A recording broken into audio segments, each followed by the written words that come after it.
നമസ്തേ, ഞാൻ M Nikhil Kumar. IPL ആവശ്യത്തിലേക്ക് സ്വാഗതം.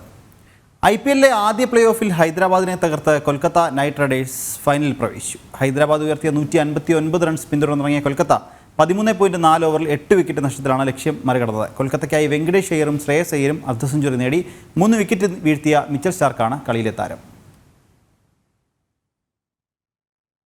അഹമ്മദാബാദിലെ നരേന്ദ്രമോദി സ്റ്റേഡിയത്തിൽ നടന്ന ഒന്നാം ക്വാളിഫയറിൽ സൺറൈസേഴ്സ് ഹൈദരാബാദിനെ 8 വിക്കറ്റിന് തകർത്താണ് കൊൽക്കത്ത ഫൈനലിൽ എത്തിയത്. ടോസ് നേടി ബാറ്റിംഗ് തിരഞ്ഞെടുത്ത ഹൈദരാബാദ് 19.3 ഓവറിൽ 159 റൺസിന് എല്ലാവരും പുറത്താവുകയായിരുന്നു. മറുപടി ബാറ്റിംഗിൽ കൊൽക്കത്ത 13.4 ഓവറിൽ 2 വിക്കറ്റ് മാത്രം നഷ്ടത്തിലാണ് ലക്ഷ്യം മറികടന്നത്. വെങ്കടേഷ് അയ്യരും നായകൻ ശ്രേയസ് അയ്യരും പുറത്താവാതെ നേടിയ അർദ്ധ സെഞ്ചുറികളാണ് കൊൽക്കത്തയെ വിജയത്തിലേക്ക് നയിച്ചത്. നേരത്തെ ടോസ് നേടി ബാറ്റിംഗ് തിരഞ്ഞെടുക്കാനുള്ള ക്യാപ്റ്റൻ പാറ്റ് കമ്മിൻസിന്റെ തീരുമാനം തെറ്റായിരുന്നുവെന്ന് കൊൽക്കത്തയുടെ പേസർ മിച്ചൽ സ്റ്റാർക്ക് തുടക്കത്തിൽ തന്നെ തെളിയിച്ചു. 3 വിക്കറ്റുകളാണ് പേസർ വീഴ്ത്തിയത്. രാഹുൽ ത്രിപാഠിയുടെ അർദ്ധ സെഞ്ചുറിയും ഹെൻറിച്ച് ക്ലാസൻ, പാറ്റ് കമ്മിൻസ് എന്നിവരുടെ ചെറുത്തുനിൽപ്പുമാണ് ഹൈദരാബാദിന്റെ സ്കോർ 150 കടക്കാൻ സഹായിച്ചത്. 4 ഓവറിൽ 34 റൺസ് വിട്ടുകൊടുത്ത് 3 വിക്കറ്റ് വീഴ്ത്തിയ മിച്ചൽ സ്റ്റാർക്കാണ് കളിയിലെ താരം. പരാജയപ്പെട്ടെങ്കിലും ഹൈദരാബാദിന് ഒരവസരം കൂടിയുണ്ട്. Rajasthan Royals, Royal Challengers Bengaluru എലിമിനേറ്ററിലെ വിജയികളെ ഹൈദരാബാദ് രണ്ടാം ക്വാളിഫയറിൽ നേരിടും. സ്പോർട്സ് ഡെസ്ക്, ജനം. അത്യന്തം ആവേശം നിറഞ്ഞൊരു പോരാട്ടം തന്നെയായിരുന്നു ഇന്നലത്തെ ആദ്യത്തെ ക്വാളിഫയർ മത്സരം. കൊൽക്കത്ത പോയിന്റ് പട്ടികയിലെ ആദ്യ 2 സ്ഥാനക്കാരായ കൊൽക്കത്ത നൈറ്റ് റൈഡേഴ്സും സൺറൈസേഴ്സ് ഹൈദരാബാദ് തമ്മിലുള്ള പോരാട്ടം വളരെ വീറും വാശിയും നിറഞ്ഞതായിരുന്നു. പട്ടികയിലെ 1ാം സ്ഥാനക്കാരായ കൊൽക്കത്ത തങ്ങൾ തന്നെയാണ്, തങ്ങളെ ഈ ടീമിലെ IPLിലെ ഏറ്റവും സന്തുലിതമായ ടീം തങ്ങൾ തന്നെ എന്ന് തെളിയിക്കുന്ന ഒരു മത്സരം കൂടിയായിരുന്നു ഇന്നലത്തേത്. എന്തായാലും സൺറൈസേഴ്സ് ഹൈദരാബാദിനെ 8 വിക്കറ്റിന് പരാജയപ്പെടുത്തി Kolkata Knight Riders final berth ഉറപ്പിച്ചിരിക്കുകയാണ്. നമ്മളതിൻ്റെ വിശകലനത്തിലേക്ക് പോവുകയാണ്. നമ്മോടൊപ്പം BCCIയുടെ മാച്ച് റഫറിയും ക്രിക്കറ്റ് നിരീക്ഷകനുമായ P. രംഗനാഥൻ ചേരുന്നുണ്ട്. ശ്രീ രംഗനാഥൻ, IPLിലെ ആദ്യ ഫൈനലിസ്റ്റിനെ തിരഞ്ഞെടുത്തിരിക്കുന്നു, ആദ്യ ഫൈനലിസ്റ്റ് ആയിരിക്കുന്നു. കൊൽക്കത്ത നൈറ്റ് റൈഡേഴ്സ് തങ്ങളുടെ ആധിപത്യം ഇന്നലത്തെ മത്സരത്തിലും തുടർന്നിരിക്കുന്നു, അല്ലേ? വളരെ ശരിയാണ്. പക്ഷേ പ്രതീക്ഷിച്ച ഒരു മത്സരമല്ല ഇന്നലെ പ്ലേ ഓഫിൽ ആദ്യ മത്സരത്തിൽ നമുക്ക് കാണാൻ സാധിച്ചത്. നല്ല ഒരു പോരാട്ടം, പ്രത്യേകിച്ച് തുല്യ ശക്തികൾ എന്ന് വിശേഷിപ്പിച്ച 2 ടീമുകളുടെ പോരാട്ടം. KKR പൂർണ്ണമായിട്ടും ആധിപത്യം പുലർത്തി. ഇന്നലെ നരേന്ദ്രമോദി സ്റ്റേഡിയത്തിൽ സൺറൈസേഴ്സ് ടോസ് നേടി അവര് തെരഞ്ഞെടുത്ത ആ ഒരു ഡിസിഷൻ അത് തെറ്റായിന്ന് തെളിയിക്കുന്ന രീതിയിലുള്ള ഒരു തുടക്കം. പ്രത്യേകിച്ച് സൺറൈസേഴ്സിന്റെ കരുത്ത്, ട്രാവിസ് ഹെഡും അഭിഷേക് ശർമ്മ 2 കരുത്തരായിട്ടുള്ള ഏറ്റവും മികച്ച രീതിയിൽ പെർഫോം ചെയ്യുന്ന 2 ഓപ്പണേഴ്സ് ആണ്. അപ്പൊ അവരുടെ വിക്കറ്റുകൾ തുടർച്ചയായിട്ട് നഷ്ടപ്പെടുന്നു. ആദ്യ പവർ പ്ലേയിൽ തന്നെ 4 വിക്കറ്റ് നഷ്ടപ്പെടുന്നു. അത് മാത്രമല്ല, ഓസ്ട്രേലിയയുടെ ലോകത്തെ തന്നെ ഏറ്റവും മികച്ച ലെഫ്റ്റ് ആം ഫാസ്റ്റ് ബോളർ ആയിട്ടുള്ള സ്റ്റാർക്കിന്റെ ഉജ്ജ്വലമായിട്ടുള്ള ബോളിംഗ്. അദ്ദേഹം ഏറ്റവും മികച്ച രീതിയിൽ പന്തെറിഞ്ഞു, 3 വിക്കറ്റ് നേടുന്നു. അതിന് തുടർച്ചയായിട്ട് വരുൺ ചക്രവർത്തി ആയാലും എല്ലാ ബോളർമാരും നല്ല രീതിയിൽ പന്തെറിഞ്ഞ്, നരയൻ ഉൾപ്പെടെയുള്ളവർ മികച്ച രീതിയിൽ പന്തെറിഞ്ഞ് ഒരു ഘട്ടത്തിലും സൺറൈസേഴ്സിന് ഒരു വലിയ സ്കോർ പടുത്തുയർത്താൻ സാധിച്ചില്ല എന്നുള്ളതാണ് ഇന്നലെ ആദ്യമായിട്ട് KKRന്റെ വിജയത്തിന്റെ എടുത്തു പറയേണ്ട ഒരു കാര്യം. അതുകൂടാതെ അതിലും നിർണായകമായിരുന്നു ക്ലാസൻ, രാഹുൽ ത്രിപാഠിയുടെ കൂട്ടുകെട്ട്. അവർ ഒരു പരിധിവരെ അവർ നല്ല രീതിയിൽ, പ്രത്യേകിച്ച് ആ കൂട്ടുകെട്ട് നല്ലൊരു സ്കോർ പടുത്തുയർത്തും എന്നുള്ള ഘട്ടത്തിൽ ആൻഡ്രൂ റസൽ, ആ വെസ്റ്റ് ഇന്ത്യൻ താരത്തിന്റെ ബാക്ക്ഔട്ട് പോയിന്റിലുള്ള ഏറ്റവും മികച്ച ഈ ടൂർണമെന്റിലെ തന്നെ ഒരു ക്രൂഷ്യൽ വിക്കറ്റ് എന്ന് തന്നെ പറയണം, ആ റൺഔട്ട് ആക്കിയത്. അദ്ദേഹം ഡൈവ് ചെയ്ത് സ്റ്റോപ്പ് ചെയ്യുന്നു, മികച്ച രീതിയിൽ പന്ത് വിക്കറ്റ് കീപ്പറിന് കൊടുക്കുന്നു, റൺഔട്ട് ആവുന്നു. രാഹുൽ ത്രിപാഠിയുടെ വിക്കറ്റ് ആ നിർണായക ഘട്ടത്തിൽ ഔട്ടാവുന്നു. തുടർച്ചയായിട്ട് പിന്നീട് ക്ലാസന്റെ വിക്കറ്റ്. ഇങ്ങനെ സൺറൈസേഴ്സിന്റെ വിക്കറ്റ് വീഴ്ച, പിന്നീട് അവസാനം ഒരു മാന്യമായ സ്കോറെങ്കിലും എത്തിയത് പാറ്റ് കമ്മിൻസിന്റെ അവസാന ഓവറിലെ പോരാട്ടമാണ്. ഒരിക്കലും KKRന്റെ ബാറ്റർമാർക്ക് പറ്റിയൊരു സ്കോറല്ല. പ്രത്യേകിച്ച് അനായാസം ആ സ്കോറ് വെങ്കടേഷ് അയ്യരും ശ്രേയസ് അയ്യരും ചേർന്ന് മറികടന്നു എന്നുള്ളതാണ്. എന്തായാലും KKRന്റെ ഏറ്റവും മികച്ച രീതിയിലുള്ള ഒരു പ്ലേ ഓഫിലെ ആദ്യ വിജയം, അവർ ഫൈനലിൽ എത്തിയിരിക്കുന്നു. അത് മാത്രമല്ല, സൺറൈസേഴ്സിന്റെ ഇതൊരു പാഠമാണ്. കാരണം ഒരു പക്ഷേ ഇനി അടുത്ത മത്സരം വിജയിച്ച് ഇവര് തന്നെയായിരിക്കും ഫൈനലിൽ കളിക്കുക. എന്തായാലും ഇന്നലെ പ്രതീക്ഷിച്ച ഒരു മത്സരമായിരുന്നില്ല. എങ്കിൽ തന്നെയും KKR അവരുടെ ഏറ്റവും മികച്ച ഒരു വിജയം വളരെ ആധികാരികമായിട്ട് സൺറൈസേഴ്സിനെതിരെ കരസ്ഥമാക്കി എന്ന് വേണം ആദ്യമായിട്ട് പറയേണ്ടത്. അപ്പോൾ നമ്മൾ ഇന്നലെ ചർച്ച ചെയ്തൊരു കാര്യമാണ് സൺറൈസേഴ്സിൻ്റെ ഓപ്പണിംഗ് കൂട്ടുകെട്ട്, അതായത് അഭിഷേക് ശർമ്മയും ട്രാവിസ് ഹെഡും തമ്മിലുള്ള ആ ഒരു കൂട്ടുകെട്ട്. കൃത്യമായി ആ ഒരു കൂട്ടുകെട്ട് പൊളിക്കാൻ ഇന്നലെ കൊൽക്കത്തയ്ക്കായി അല്ലേ? വളരെ ശരിയാണ്. പ്രത്യേകിച്ച് ഓസ്ട്രേലിയൻ ബോളർ ഓസ്ട്രേലിയൻ ബാറ്ററിന്റെ വിക്കറ്റ് എടുക്കുന്നു. ആ ട്രാവിസ് ഹെഡിന്റെ വിക്കറ്റ് തന്നെ കളി മാറി എന്ന് വേണം പറയാൻ. പിന്നെ അഭിഷേക് ശർമ്മയുടെ ഒരു അലക്ഷ്യമായ ഷോട്ട്, അത് അദ്ദേഹത്തിന്റെ വിക്കറ്റ് നഷ്ടപ്പെടുന്നു. അതോടുകൂടി സൺറൈസേഴ്സ് ബാക്ക് ഫുട്ടിൽ പോകുന്ന ഒരു കാഴ്ച. അവർക്ക് റൺ റേറ്റ് ഉയരെത്താനായിട്ട് സാധിക്കുന്നില്ല. ഇമ്പാക്ട് പ്ലേയേഴ്സ് എല്ലാം തന്നെ ഔട്ടാവുന്നു. അപ്പൊ തുടർച്ചയായിട്ട് വിക്കറ്റ് വീഴ്ച അവരെ ബാറ്റർമാരുടെ പൂർണ്ണമായിട്ട് പരാജയം. അതിന് ഒരു പരിധി വരെ നമ്മൾ പറയേണ്ടത് മിച്ചൽ സ്റ്റാർക്കിന്റെ അല്ലെങ്കിൽ മാൻ ഓഫ് ദ മാച്ച് അദ്ദേഹത്തിന് നേടിയ പെർഫോമൻസ് തന്നെയാണ്. ഏറ്റവും മികച്ച രീതിയിൽ പന്തെറിഞ്ഞു. പിന്നീട് ബൗളർമാരെല്ലാം തന്നെ അദ്ദേഹത്തിന് പൂർണ്ണ പിന്തുണ നൽകി. മികച്ച ഫീൽഡിംഗ്. ഇന്നലെ ആ ഫീൽഡിംഗ് ഞാൻ പറഞ്ഞത് ആൻഡ്രൂ റസലിന്റെ ആ ഫീൽഡിംഗ് ശരിക്കും ആ കളിയുടെ ഇത് തന്നെ മാറ്റി എന്ന് വേണം പറയാനായിട്ട്. ആ പാർട്ണർഷിപ്പ് ഒരുപക്ഷെ 200-ലധികം റൺസ് വരെ പോകാനായിട്ട് സാധ്യതയുള്ള ഒരു ഘട്ടത്തിലാണ് രാഹുൽ ത്രിപാഠിയുടെ വിക്കറ്റ് നഷ്ടപ്പെടുന്നത്. എന്തായാലും സ്റ്റാർക്കിന്റെ ബോളിംഗ്, KKRന്റെ ബോളർമാരുടെ എല്ലാം പെർഫോമൻസ്, രണ്ട് ബാറ്റർമാരുടെ പ്രത്യേകിച്ച് ശ്രേയസ് അയ്യരും വെങ്കടേഷ് അയ്യരും ചേർന്നുള്ള മികച്ച ഒരു കൂട്ടുകെട്ട്, 2 അർദ്ധ സെഞ്ചുറി, അനായാസം, അത് ഒരു പരിധിവരെ അനായാസ വിജയം കരസ്ഥമാക്കി എന്ന് വേണം നമുക്ക് പറയാനായിട്ട്. ഇനി കൊൽക്കത്തയുടെ ബാറ്റിംഗ് നിരയിലേക്ക് വന്നാൽ ഓപ്പണിംഗിൽ അവരുടെ ഫിൽ സാൾട്ടിന് പകരക്കാരനായെത്തിയത് അഫ്ഗാനിസ്ഥാൻ താരമായ റഹ്മാനുള്ള ഗുർബാസാണ്. മികച്ച ഫോമിലുള്ള ഗുർബാസിന് ഈ സീസണിൽ ഇതുവരെ പരീക്ഷിക്കാൻ കൊൽക്കത്ത തയ്യാറായിരുന്നില്ല. കാരണം അത്രയ്ക്കും ടീം സന്തുലിതമായിരുന്നു. എന്നാൽ ഗുർബാസും ഇന്നലെ കിട്ടിയ അവസരം മുതലാക്കുകയായിരുന്നല്ലേ? വളരെ ശരിയാണ്. ഇന്നലെ അദ്ദേഹത്തിന്റെ കീപ്പിംഗും നല്ല മികച്ചതായിരുന്നു. അത് മാത്രമല്ല അദ്ദേഹത്തിന് കിട്ടിയ അവസരം ഓപ്പണറായിട്ട് വന്ന് അദ്ദേഹം മികച്ച ഒരു പവർ പ്ലേയിൽ നരേണിയുമായിട്ട് ചേർന്ന് നല്ലൊരു സ്റ്റാർട്ടും നൽകി എന്നുള്ളതാണ്.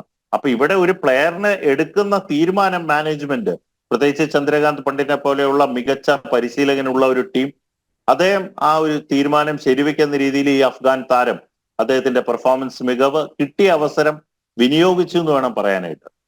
അതോടൊപ്പം പറയേണ്ട ഒരു കാര്യം ശ്രേയസ് അയ്യരുടെ പ്രകടനം തന്നെയാണ്. അദ്ദേഹവും ശ്രേയസ് അയ്യർ ഇന്നലെ സാധാരണഗതിയിൽ ഉപരി അദ്ദേഹം എന്താണ് ടീമിന് വേണ്ടത് ആ ഒരു രീതിയിലേക്ക് ഒരു അർദ്ധ സെഞ്ചുറിയുമായി ടീമിനെ അനായാസം വിജയത്തിലേക്ക് എത്തിക്കുന്ന ശ്രേയസ് അയ്യരുടെ ഒരു പ്രകടനം, അത് വരാനിരിക്കുന്ന ഒരു ടീം ഇന്ത്യക്ക് ഒരു മുതൽക്കൂട്ട് തന്നെയല്ലേ? നമ്മൾ ഇന്നലെ ചർച്ച ചെയ്തതാണ് അദ്ദേഹത്തിൻ്റെ ഒരു ക്യാപ്റ്റൻസി. അപ്പോൾ ആ സമയത്ത് നമ്മൾ പറഞ്ഞത് അദ്ദേഹത്തിൻ്റെ പ്രകടനം അതിനൊത്ത് ഉയർന്നില്ല എന്നൊരു കാര്യമായിരുന്നു. പക്ഷേ ഇന്നലെ അദ്ദേഹം ഒരു അർദ്ധ സെഞ്ചുറിയോടുകൂടി അദ്ദേഹവും ഒരു ഫോമിലേക്ക് ഉയർന്നിരിക്കുന്നു അല്ലേ? വളരെ ആശ്വസിക്കാവുന്ന ഒരു കാര്യം. കാരണം അദ്ദേഹവും ശ്രേയസ് അയ്യരും ഇഷാൻ കിഷനുമാണ് ഭാരതത്തിന് വേണ്ടി കളിക്കാനായിട്ട് തയ്യാറെടുക്കാതെ അവരെ ഇഞ്ചുറി മൂലം മാറിയിരിക്കുന്നു. പല കാരണങ്ങളും കൊണ്ട് അവർ മാറിയിരിക്കുന്നു. പരിക്കിന് ശേഷം അവർ IPL സജ്ജരായിട്ട് വരുന്നു. ശ്രേയസ് അയ്യരും ഏറെ വിമർശനങ്ങൾക്ക് വിധേയമായി. കാരണം അദ്ദേഹം കോൺട്രാക്റ്റിൽ നിന്ന് മാറുന്നു. കൂടാതെ ഈ രീതിയിൽ പെർഫോമൻസിന്റെ കാര്യത്തിലും ശ്രേയസ് അയ്യറിന് ഒരിക്കലും ഒരു നിലവാരത്തിലോട്ട് ഉയരാൻ സാധിച്ചില്ല. IPL ആവട്ടെ അദ്ദേഹത്തിന് പെർഫോമൻസ് ഒരിക്കലും നമുക്ക് ഒരു വലിയ പെർഫോമൻസ് നമുക്ക് കാണാൻ സാധിച്ചില്ല. പക്ഷെ ഇന്നലെ അദ്ദേഹത്തിന്റെ ഫോം മികവ് കണ്ടെത്തിയിരിക്കുന്നു എന്ന് വേണം പറയാൻ. ഇനി ഒരു മത്സരം അവശേഷിക്കുന്നു, ഫൈനൽസ്. അപ്പൊ അതിനു മുമ്പിലായിട്ട് അദ്ദേഹം ക്യാപ്റ്റൻ എന്നുള്ള രീതിയിൽ അദ്ദേഹത്തിന്റെ പെർഫോമൻസും കൂടി അദ്ദേഹത്തിന് എടുക്കാനായിട്ട് സാധിച്ചത് തീർച്ചയായിട്ടും KKRന് ഏറെ ഗുണം ചെയ്യും. കാരണം മധ്യനിര ഇതുവരെ അധികം പരീക്ഷിക്കപ്പെടാത്ത ഒരു ടീമാണ്. റിങ്കു സിംഗിനെ പോലെയുള്ള താരങ്ങൾ അധികം ഒരിക്കലും ബാറ്റിങ്ങിന് അവസരം ലഭിക്കാതെ KKR വിജയിക്കുന്ന ഒരു ടീമായിട്ട് മാറിയത്. അപ്പൊ അതുകൊണ്ട് ഇന്നലത്തെ ആ അർദ്ധ സെഞ്ചുറി, വെങ്കടേഷ് അയ്യർ വളരെ കൺസിസ്റ്റന്റ് ആയിട്ട് പെർഫോം ചെയ്യുന്ന ഒരു താരം തന്നെയാണ്. പക്ഷെ ശ്രേയസ് അയ്യരുടെ ഒരു ഇന്നിങ്സ് കൂടുതൽ KKRന് ആത്മവിശ്വാസം നൽകുന്നു. അത് മാത്രമല്ല ശ്രേയസ് അയ്യറിന് ഇനിയും ഭാരതത്തിന് വേണ്ടി കളിക്കാനായിട്ട് അദ്ദേഹത്തിന് അവസരം ലഭിക്കുന്നു തന്നെ വിശേഷിപ്പിക്കാം. കാരണം മധ്യനിര ഇനിയും പല ലോകകപ്പ് വരുന്നു, അതിനുശേഷം വരുന്ന മത്സരങ്ങൾ, ഇതിനെല്ലാം തന്നെ ഒരു രണ്ടാം നിരയായിട്ട് അദ്ദേഹത്തിന് ഉയരാനായിട്ട് സാധിക്കും. അദ്ദേഹത്തിന്റെ കോൺഫിഡൻസ് ലെവലും അതുകൊണ്ട് വർദ്ധിച്ചിരിക്കുന്നു. എന്തായാലും ഇന്നലത്തെ മത്സരത്തിൽ കൊൽക്കത്ത വിജയിച്ച് മാത്രമല്ല ആദ്യ ഫൈനലിസ്റ്റായി. ഫൈനലിൽ ഇനി ആര് എത്തും എന്നുള്ളതാണ് നമുക്ക് കാത്തിരിക്കേണ്ട കാര്യം. എന്തായാലും IPL എലിമിനേറ്റർ മത്സരം ഇന്ന് നടക്കും. പോയിന്റ് പട്ടികയിൽ 3-4 സ്ഥാനക്കാരായ രാജസ്ഥാൻ റോയൽസും റോയൽ ചലഞ്ചേഴ്സ് ബാംഗ്ലൂരും തമ്മിലാണ് മത്സരം. ഇന്ന് ജയിക്കുന്ന ടീം രണ്ടാം ക്വാളിഫയറിൽ സൺറൈസേഴ്സ് ഹൈദരാബാദിനെ നേരിടും. വൈകിട്ട് 7:30 അഹമ്മദാബാദിലെ നരേന്ദ്രമോദി സ്റ്റേഡിയത്തിലാണ് മത്സരം നടക്കുക. ശ്രീ P. രംഗനാഥൻ തുടരുന്നുണ്ട്. ശ്രീ രംഗനാഥൻ, ഇന്ന് IPL പട്ടികയിലെ 3-4 സ്ഥാനക്കാർ തമ്മിലുള്ള പോരാട്ടമാണ്. രാജസ്ഥാനും RCBയും തമ്മിലുള്ള പോരാട്ടമാണ്. ഇന്നത്തെ മത്സരത്തെ താങ്കൾ എങ്ങനെയാണ് നോക്കിക്കാണുന്നത്? നല്ല മത്സരം. അതാണ്, ഇന്നലത്തെ പോലെ ആയിരിക്കരുത്. നല്ലൊരു പ്ലേ ഓഫ് മത്സരമായിട്ട് മാറണം. അപ്പൊ ഈ എലിമിനേറ്ററിലെ മത്സരം നോക്കുമ്പോൾ ഏറ്റവും നിർണായകമായിട്ടുള്ള ഒരു മത്സരമാണ്. അത് മാത്രമല്ല ഇനിയും വിജയിക്കുന്ന ടീമിന് ഒരു മത്സരം കൂടെ കളിച്ചു കഴിഞ്ഞാൽ അവർക്ക് ഫൈനലിൽ എത്താൻ സാധിക്കും. അപ്പൊ ഇന്നത്തെ മത്സരത്തിന്റെ ഒരു പ്രത്യേകതയും അത് തന്നെയാണ്. അവർക്കൊരു സെമി ഫൈനൽ, അത് ആ രീതിയിലാണ് കാര്യങ്ങൾ പോകുന്നത്. അപ്പൊ പെർഫോമൻസ് വളരെ നിർണായകമാണ്. രാജസ്ഥാൻ അവര് പരാജയത്തിൽ നിന്ന് ഇനി വിജയത്തിലോട്ട് വരേണ്ടിയിരിക്കുന്നു. അത് മാത്രമല്ല RCB ആവട്ടെ വിജയ തുടർച്ച, അവര് വളരെ മികച്ച രീതിയിൽ പെർഫോം ചെയ്യുന്ന ഒരു ടീമായിട്ട് മാറിയിരിക്കുന്നു. അവർ ചെന്നൈയെ പരാജയപ്പെടുത്തിയ ആത്മവിശ്വാസം, അതുകൂടാതെ ഇന്ന് കളിക്കുമ്പോൾ അവരുടെ താരങ്ങളെല്ലാം തന്നെ വിരാട് കോഹ്ലി ഉൾപ്പെടെയുള്ളവർ അവരുടെ പെർഫോമൻസ് മികവ്, ബോളിങ്ങിന്റെ കരുത്തും അവര് പുറത്തെടുത്തിരിക്കുന്നു. ആ പെർഫോമൻസ് അവര് ഇനിയും തുടരുകയാണെങ്കിൽ തീർച്ചയായിട്ടും RCBക്ക് അടുത്ത സൺറൈസേഴ്സ് ആയിട്ട് സെമി ഫൈനൽ കളിക്കാനുള്ള ഒരു സാധ്യതയും നമുക്ക് എഴുതി തള്ളാൻ സാധിക്കില്ല. മറുവശത്ത് രാജസ്ഥാന്റെ കാര്യം അങ്ങനെയല്ല. അവര് തോറ്റുകൊണ്ടിരിക്കുന്ന ഒരു ടീം. സഞ്ജു വി സാംസൺ ഒക്കെ ഫോമിലോട്ട് വരേണ്ടിയിരിക്കുന്നു. ബട്ട്ലറിന്റെ അഭാവം അത് നികത്താനായിട്ട് ഇനിയും സാധിച്ചിട്ടില്ല. കാരണം ഒരു മാച്ച് വിന്നറായിട്ട് ഒരു പ്ലെയറിനെ നമുക്ക് ഇനിയും കാണാൻ സാധിച്ചിട്ടില്ല. റയാൻ പരാഗിനെ പോലെയുള്ള താരങ്ങൾ അല്ലെങ്കിൽ ജയ്സ്വാൾ ഇവരൊക്കെ ഫോമിലോട്ട് വരേണ്ടിയിരിക്കുന്നു. ബോളർമാരുടെ കാര്യത്തിലും അവരുടെ ഏറ്റവും മികച്ച പന്തെറിയുന്ന ബോളർമാരാണ് തീർച്ചയായിട്ടും രാജസ്ഥാനുള്ളത്. അപ്പൊ ഇന്നത്തെ മത്സരം മികച്ച ബോളർമാരടങ്ങിയ രാജസ്ഥാൻ എങ്ങനെയാണ് മികച്ച ബാറ്റർമാർ അടങ്ങുന്ന RCBയെ നേരിടുക. അപ്പൊ അതായിരിക്കും നമ്മൾ എല്ലാവരും ഉറ്റുനോക്കുന്നത്. എന്തായാലും ഈ RCBയുടെ പ്രകടനത്തിലേക്ക് വന്നാൽ ഒരു ഘട്ടത്തിൽ പ്ലേ ഓഫ് കാണാതെ പുറത്താകും എന്ന സ്ഥിതിയിലേക്ക് എത്തിയ ടീമാണ്. പട്ടികയുടെ അവസാന സ്ഥാനത്ത് നിന്നാണ് അവർ തുടർച്ചയായ 6 മത്സരങ്ങൾ മികച്ച പ്രകടനം കാഴ്ചവെച്ച് തുടർച്ചയായ 6 മത്സരത്തിൽ വിജയിച്ചുകൊണ്ടാണ് പ്ലേ ഓഫിലേക്ക് എത്തുന്നത്. മറുവശത്ത് രാജസ്ഥാനിലേക്ക് വന്നാൽ നമ്മൾ നേരത്തെ പറഞ്ഞതുപോലെ അവസാനത്തെ 4 മത്സരങ്ങളും തുടർച്ചയായി തോറ്റുകൊണ്ടാണ് രാജസ്ഥാൻ എത്തുന്നത്. എന്തായാലും RCBയിലേക്ക് വന്നാൽ ഇന്നത്തെ മത്സരത്തിൽ ഒരു മുൻതൂക്കം നമുക്ക് RCBക്ക് തന്നെ കാണാൻ സാധിക്കും അല്ലേ? അല്ല, അതാണ് ഞാൻ നേരത്തെ സൂചിപ്പിച്ചത്. അതായത് ബോളർമാർ മികച്ചത് രാജസ്ഥാന്റെയാണ്. അവരുടെ ബോളേഴ്സ് എല്ലാം തന്നെ ഏറ്റവും നന്നായിട്ട് പന്തെറിയാൻ കഴിവുള്ള ബോളർമാരാണ്. മറുവശത്ത് ബാറ്റിംഗ് കരുത്ത്, ഡുപ്ലിസിസ് ആയാലും വിരാട് കോഹ്ലി ആയാലും രജിത് പത്തിദാർ, കാമറൂൺ ഗ്രീൻ അടങ്ങുന്ന ആ നിര, കൂടാതെ ദിനേശ് കാർത്തിക്കിനെ പോലെയുള്ള താരങ്ങൾ, ഇങ്ങനെ അടങ്ങുന്ന ശക്തരായിട്ടുള്ള ഒരു ബാറ്റിംഗ് നിര.